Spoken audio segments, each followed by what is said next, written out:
Chairman Xi proclaimed his China Dream plan in the National Museum. At first, it was just a sketch, a very general picture of what's going to happen with China by the year 2049. Then he started to add some parts of this picture. New normal economy, Xinjiang, this fight against corruption, Ifa Zhiguo. Then it was Silk Road strategy, Idailu, and a central part of the discipline in the party life. So it became a comprehensive strategy. But still, it was a strategy, a plan, which needed to be somehow proved that it is correct. And so those 5 years passed since 2012, and the 19th Party Congress, after analyzing the achievements for those past 5 years, approved this sketch, and it became a plan. It was called Socialism with Chinese Characteristic of the New Era. So those 5 years were at the start of the new era. President Xi has been in the leadership role for the past 5 years, was the top leader, right? It was quite a challenging period of time for China because the Chinese economy was in a transition from a very high speed of development to something called new normal, right? Which is slower development, rate of development, but it has a more focus on quality, right?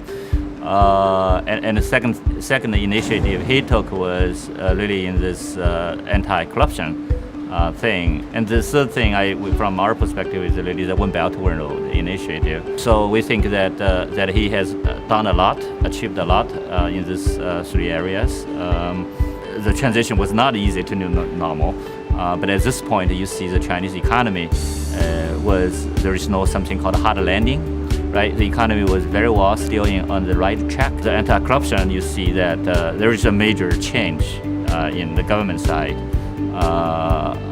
It's not like the Chinese government, they always try to do that, but in the past 5 years, you see this major impact. And I think it was recognized by the international society, and it really has a momentum today.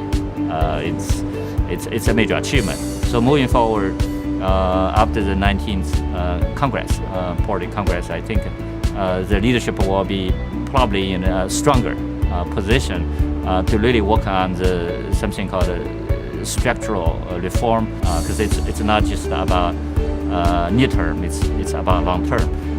So after the 19th Party Congress, I think the leadership probably is in a better position to tackle the challenges for that part. So for us, China is an inspiration, and we want to learn from the lessons.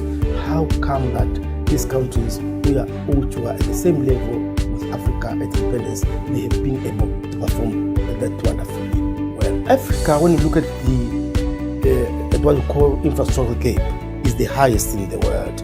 And Africa suffers also from connectivity.